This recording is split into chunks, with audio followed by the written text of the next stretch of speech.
तड़कापुर गांव में भोला नाम का एक गरीब किसान रहा करता था। उसकी एक बूढ़ी माँ थी।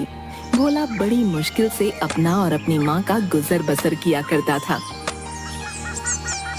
एक दिन भोला जंगल से कुछ लकड़ियाँ लेकर अपने घर जाता है। तभी उसकी बूढ़ी माँ आंगन में चूल्हे पर रोटियां बना रही होती है। अरे माँ, बहुत जोरों की भूख लगी है, जल्दी रोटी दे दो। जंगल में लकड़ी भी अब तो नाम की ही रह गई है। मुझे तो आगे की चिंता हो रही है। अगर आगे जंगल में लकड़ी नहीं मिली तो तुम रोटियां कैसे बनाओगी? अरे मेरे बच्चे, तू चिंता मत कर। ले पहले तू रोटी खा ले। दिन भर इतनी मेहनत करता है। तू देखना मेरे बच्चे, कोई न कोई रास्ता निकल आएगा। जिसके बाद भोला खाना खाने लगता है। अगली सुबह भोला फिर से गांव के जंगल में लकड़ियां लेने निकलता है। तभी उसे रास्ते में गांव का सेठ तिजोरी लाल मिलता है। तिजोरी लाल देखने में हट्टा कट्टा आदमी था, जो अपनी धन की पोटली अपने साथ लेकर चलता था। तिजोरी लाल की एक आदत थी, वो हमेशा छींकता रहता था। अच्छी, अरे भाई, एक तो मेरा ये जुकाम कभी ठीक नहीं होता। अच्छी, अब भोला सुबह सुबह कहाँ से सैर सपाटे पर निकल आया भैया? अरे सेठ जी, जंगल में बस लकड़ियां ही लेने जा रहा था। अब आप तो जानते ही हैं, मुझ गरीब के घर तो चूल्हा ही जलता है। आपको कभी जरूरत पड़े तो बताइएगा। हाँ हाँ भोला, अच्छी, तुम अगर जंगल जा ही रहे हो तो मेरे भाई के लिए भी ला देना कुछ लकड़ियां।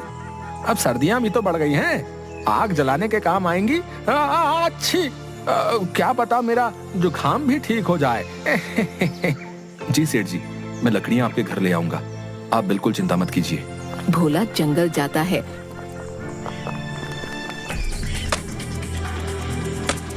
और कुछ लकड़ियां लेकर सेठ तिजोरी लाल के घर आता है।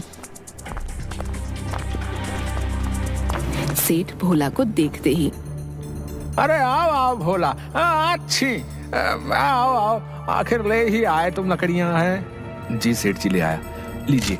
इतनी लकड़ियां इस सर्दी में जलाने के लिए काफी हैं। अरे अच्छी, बहुत अच्छा किया तुमने भोला भाई, वाह वाह वाह, अच्छी। सेठ जी, मेरी माली हालत तो आप जानते ही हैं। अब तो घर में भी अन्न का एक दाना नहीं बचा। मुझे अपनी चिंता नहीं है, लेकिन मेरी बूढ़ी माँ, मैं उसे कैसे भूखा रखूं? आप मुझे कुछ पैसे उधार दे दीजिए, ताकि मैं थोड़ा खाने का सामान ले सकूं। मैं आपके पैसे जल्दी ही लौटा दूंगा। अच्छी, अरे भोला, मैं जानता हूँ तुम एक ईमानदार आदमी हो, लेकिन भाई तुम्हारी माली हालत भी अब किसी से छुपी है भला? पैसे तो मैं तुम्हें दे दूंगा, लेकिन भैया ब्याज सहित वापस भी लूंगा। हाँ अच्छी, ठीक है सेठ जी, जैसी आपकी इच्छा। अभी तो मुझे पैसों की बहुत जरूरत है, आप मुझे पैसे दे दीजिए। जिसके बाद सेठ भोला को कुछ पैसे देता है। भोला वो पैसे लेकर अपने घर आता है। अरे क्या हुआ बेटा, कहाँ रह गया था? कब से तेरी राह देख रही थी मैं। भोला अपनी माँ को सारी बात बताता है। अब तुम ही बताओ माँ, मैं क्या करता? घर में तो कुछ भी खाने को नहीं था, इसलिए मैंने सेठ तिजोरी लाल से कुछ पैसे। तेरे पिताजी इसी गांव में समोसे बनाकर बेचा करते थे। पूरे गांव में उन जैसे समोसे कोई नहीं बना सकता था।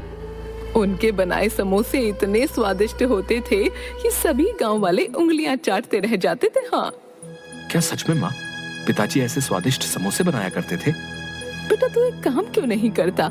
सेठ तिजोरी लाल ने जो तुझे पैसे दिए हैं, तो इन्हीं से समोसे बनाने का सामान ले आ और समोसे बनाकर बेचने का काम शुरू कर दे। ऐसे तेरे पास कुछ पैसे भी आ जाएंगे, जिसके बाद तू सेठ तिजोरी लाल के पैसे भी लौटा देना।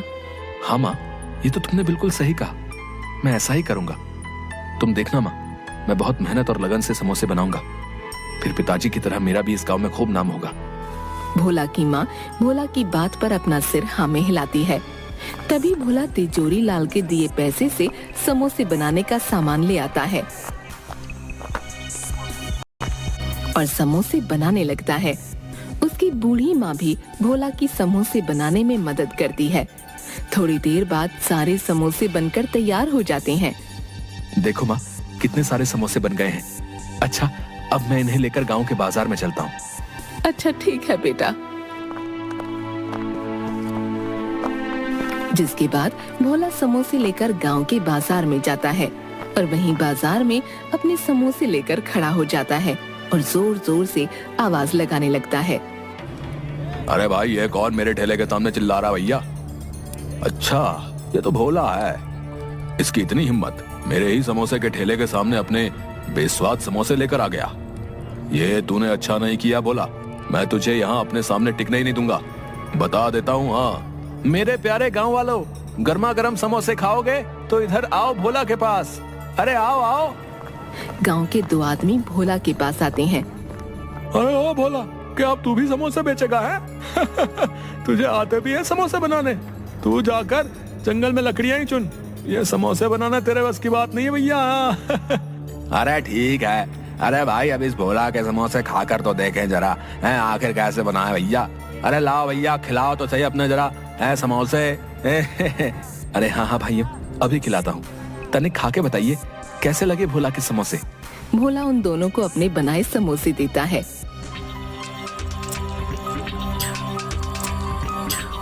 अरे अरे भोला, ये क्या गुड़ गोबर बना दिया है? कुछ डाला भी है अपने समोसे में या नहीं? ना नमक लगता है ना मिर्ची। छी छी छी छी छी, सारा मुंह का स्वाद ही बिगाड़ दिया भैया। अरे भाई, ऐसे बेस्वाद और खराब समोसे तो हमने कभी नहीं खाए भैया। क्यों भोला भाई, समोसे आते नहीं बनाने तो काय बनाते हो बताओ? तभी सामने के ठेले से आवाज आती है, जो सामने समोसे बेचने वाले कालू की थी। अरे भाई, यहाँ आओ मेरे ठेले पर। अरे कहाँ आप भी इस भोला के टुच्चे से समोसे खाने लगे? यहाँ आओ मेरे भाइयों, मैंने बनाए हैं मजेदार 1 नंबर के स्वादिष्ट गर्मा गर्म समोसे। आओ भैया आओ, खाओ खाओ भैया, आ जाओ भैया। तभी दोनों सामने वाले की दुकान पर चले जाते हैं। भोला ये देखकर बहुत दुखी होता है और अपने घर आ जाता है।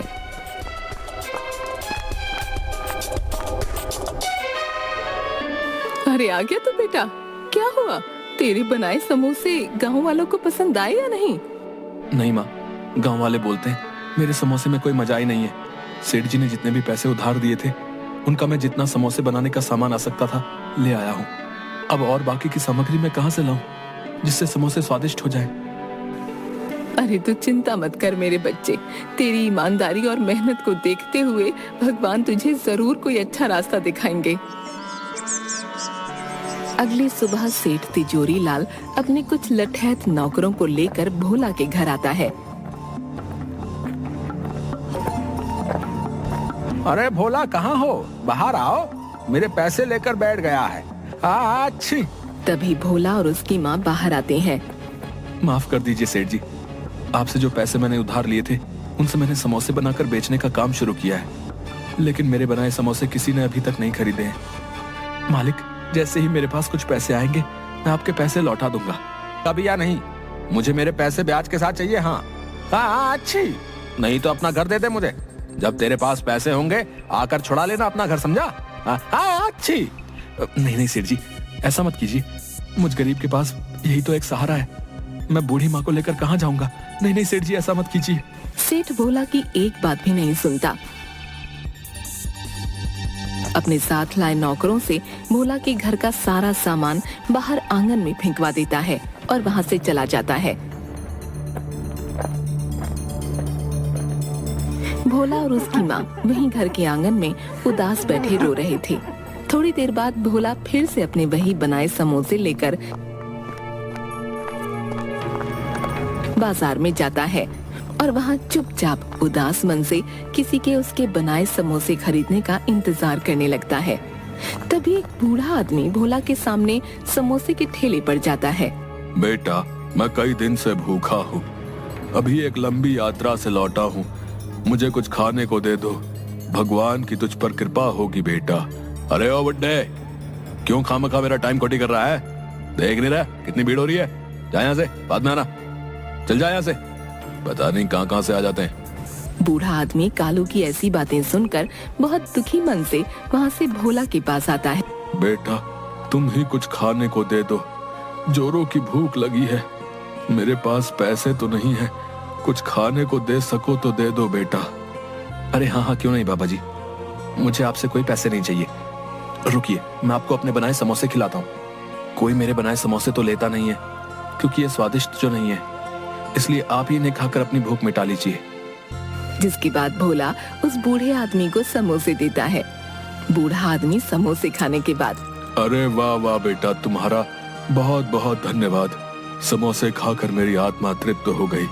वाह वाह, बड़ा स्वाद था तेरे बनाए समोसे में। क्या सच में आप सच बोल रहे हैं? क्या मेरे बनाए समोसे इतने स्वादिष्ट हैं बाबा?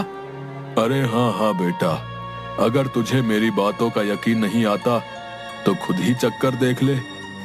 तभी भोला अपना बनाया एक समोसा उठाता है और खाने लगता है। समोसा खाने के बाद, अरे हाँ बाबा जी, ये तो सच में बहुत स्वादिष्ट है। लेकिन बाबा, मैंने तो इनमें ऐसा कुछ भी नहीं मिलाया था जिससे ये इतने स्वादिष्ट और मजेदार हो जाएं। ये कैसे हुआ बाबा? बेटा, ये सब तुम्हारे ही सच्चे हृदय की वजह से हुआ है। तुमने इतनी मुश्किल में रखकर भी मेरी मदद की। तेरे बनाए समोसे की वजह से मेरी भूख शांत हुई। मेरे लिए इस संसार में सबसे स्वादिष्ट समोसे हैं बेटा। इस गांव में तेरे बनाए समोसे सबको स्वादिष्ट और मजेदार लगे, इसके लिए मैं तुम्हें एक जादुई जड़ी बूटी देता हूँ। तुम जब भी समोसे बनाओगे तो इस जादुई जड़ी बूटी को अपने समोसों में मिला देना, जिसके बाद सभी गांव वालों को बस तुम्हारे ही बनाए समोसे पसंद आएंगे। लेकिन बेटा ध्यान रखना, जब भी ये जड़ी बूटी किसी लालची आदमी के हाथ में जाएगी तो इसका उल्टा असर हो जाएगा। ये जड़ी बूटी कभी भी उसका भला नहीं करेगी बेटा। इसके बाद वो बूढ़ा आदमी वहाँ से गायब हो जाता है। आपका बहुत बहुत धन्यवाद बाबा, मैं आपकी ये बात ध्यान रखूंगा। तभी भोला अपने घर जाता है और अपनी बूढ़ी माँ को सारी बात बताता है और दोनों आंगन में ही चूल्हे पर फिर से समोसे बनाने लगते हैं। भोला फिर से समोसे लेकर गांव के बाजार में जाता है और बाबा की दी हुई जड़ी बूटी समोसों में मिलाता है। जड़ी बूटी मिलाते ही भोला के सारे बनाए समोसों में से बहुत ही अच्छी खुशबू आने लगती है। तभी गांव के कुछ लोग भोला के पास आते हैं। अरे ओ भाई ओ, जरा अपने बनाए समोसे तो खिलाओ, खुशबू तो बड़ी अच्छी आ रही है। चलो चलो खिलाओ खिलाओ, हमसे तो रुका नहीं जा रहा भैया। जल्दी भाई जल्दी है। हाँ हाँ भाइयों, क्यों नहीं, ये लीजिए, अभी देता हूँ मेरे बनाए समोसे। भोला उन सबको समोसे देता है। सभी समोसे खाने लगते हैं। अरे भाई क्या डाला है रे, वाह, बड़े ही स्वाद भरे हैं भैया तेरे बनाए समोसे। वाह वाह भैया, मजा आ गया। अरे सच में भोला भाई, ऐसे समोसे तो हमने कभी भी नहीं खाए भैया। अरे भाई मौज कर दी मौज। अरे भैया जरा 10 समोसे मेरे घर के लिए भी बांध देना भैया। बहुत ही बढ़िया, बहुत ही मजेदार भैया, मजा आ गया भाई, मजा आ गया। वाह वाह वाह। थोड़ी ही देर में भोला के समोसों की खुशबू पूरे बाजार में फैल जाती है और देखते ही देखते भोला की दुकान पर भीड़ लग जाती है। भोला के सारे समोसे बिक जाते हैं। अब भोला रोज समोसे बनाता और वही बाबा की जड़ी बूटी डालता, जिसके बाद भोला के समोसे पूरे गांव में सभी लोग बड़े चाव से खाते। देखते ही देखते भोला अब अपनी बड़ी दुकान कर लेता है। सेठ जी, ये रहे आपके पैसे जो मैंने उधार लिए थे। अब आप मेरे घर को मुझे सौंप दें। हाँ अच्छू, भोला क्या बात है भाई, बहुत कमाई हो रही है आजकल है। इतनी जल्दी पैसे का इंतजाम कर लिया। मुझे क्या, चलो मुझे मेरा पैसा चाहिए। अच्छी, लाओ लाओ।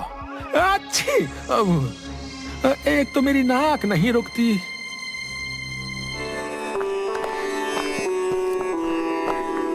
अब भोला और उसकी माँ आराम से अपना जीवन बिता रहे थे। भोला रोज अपनी दुकान पर खूब समोसे बनाता और बाबा की जड़ी मिलाता। पूरा दिन भोला की दुकान पर खूब भीड़ रहती। ये सब देखकर कालू की जान जल रही थी। अब उसके बनाए समोसे कोई भी गांव वाला नहीं खाता था, कोई भी उसके ठेले पर नहीं आता। सब भोला की दुकान पर जाते। एक दिन, अब तो मेरे ठेले पर कोई भी गांव वाला समोसे खाने नहीं आता, सब इस भोला के ही पास जाते हैं। नहीं नहीं, अब बस बहुत हुआ, इस भोले को तो सबक सिखाना ही पड़ेगा। आखिरी अपने समोसे में ऐसा क्या मिलाता है जिससे इसकी बिक्री इतनी ज्यादा बढ़ गई है, इसका पता लगाना ही होगा। अगले दिन जब भोला अपनी दुकान में समोसे बनाकर उनमें बाबा की जड़ी बूटी मिला रहा था, तो ये सब कालू छुप कर देख लेता है। अच्छा, तो ये राज है इस भोले के इतने स्वादिष्ट समोसों का। अब मैं भी देखता हूँ तेरे समोसे कौन खाएगा। तुझे तो मैं अच्छा सबक सिखाऊंगा भोला।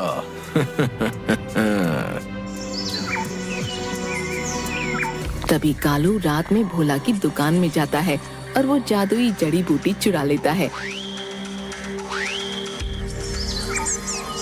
अगली सुबह भोला अपनी दुकान पर आता है, लेकिन उसे अपनी जड़ी बूटी कहीं दिखती नहीं। अरे न जाने मेरी जड़ी बूटी कहाँ चली गई, न जाने मिल क्यों नहीं रही है। अरे आज तो मेरे मजे ही आ जाएंगे। अपने बनाए समोसों में उस भोला की ये जड़ी बूटी मिलाऊंगा। हाँ, फिर देखता हूँ कौन जाता है उस भोला की दुकान पर। लाओ भाई कालू, आज सामने भोला की दुकान पर अभी तक समोसे तो बने नहीं भैया। भूख बहुत तेज लगी है, हैं? तुम ही अपने बनाए समोसे खिला दो भैया। अरे हाँ हाँ, क्यों नहीं भाई, आज ऐसे समोसे खिलाऊंगा कि स्वाद कभी भूल ना पाओगे। हाँ। तभी कालू अपने बनाए समोसों में वही जड़ी बूटी मिलाता है।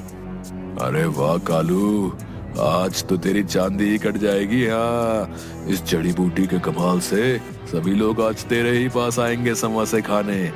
कितने सारे पैसे आएंगे आज तो। अरे वाह वाह वाह, ये सोचकर ही मुझे तो इतनी खुशी हो रही है। अरे भैया मजा ही आ जाएगा। हाँ। कालू जैसे ही उन आदमियों को समोसे देने लगता है, सारे समोसे काले पड़ जाते हैं और उनमें से बहुत ही गंदी बदबू आने लगती है। अरे छी छी छी कालू, अरे अरे कैसे समोसे बनाए भैया, एकदम काले हैं। और ये भैया कितनी बदबू आ रही भैया, इनसे सूंघो। अरे भैया छी छी छी छी, ये तुमने अच्छा नहीं किया भैया, हमारे साथ बता रहे हैं। हाँ, अब कभी नहीं आएंगे यहाँ दुकान में तुम्हारे यहाँ, बता रहे। अरे भाई मेरी तो खुद कुछ समझ में नहीं आ रहा है कि भाई ये सब हो क्या रहा है। मेरे को कुछ समझ नहीं आ रहा भैया। तभी देखते ही देखते कालू के ठेले में आग लगने लगती है और कुछ ही देर में उसका पूरा ठेला जलकर राख हो जाता है। अरे अरे अरे, ये क्या हो गया, मेरा तो सारा ठेला ही जलकर राख हो गया। लगता है ये सब उसी जड़ी बूटी ने किया है। हाय हाय, ये मैंने क्या कर दिया। मुझे वो जड़ी बूटी भोला की दुकान से चुरानी ही नहीं चाहिए थी। ये सब मेरी ही वजह से हुआ है। मैंने लालच में आकर अपने ही पैरों पर कुल्हाड़ी मार ली भैया। भोला कालू की ये सब बातें वहीं खड़ा सुन रहा होता है। अच्छा, तो वो जादुई जड़ी बूटी इस कालू ने चुराई थी। लेकिन ये कालू ये नहीं जानता था कि जब भी कोई उस जादुई जड़ी बूटी का उपयोग अपने लालच के लिए करेगा तो वो जड़ी बूटी अपना उल्टा असर करेगी और उस इंसान को अच्छा सबक सिखाएगी। बेचारा कालू लालच ना करता तो ये सब ना होता। लालच ने तो इसकी लुटिया ही डुबो दी।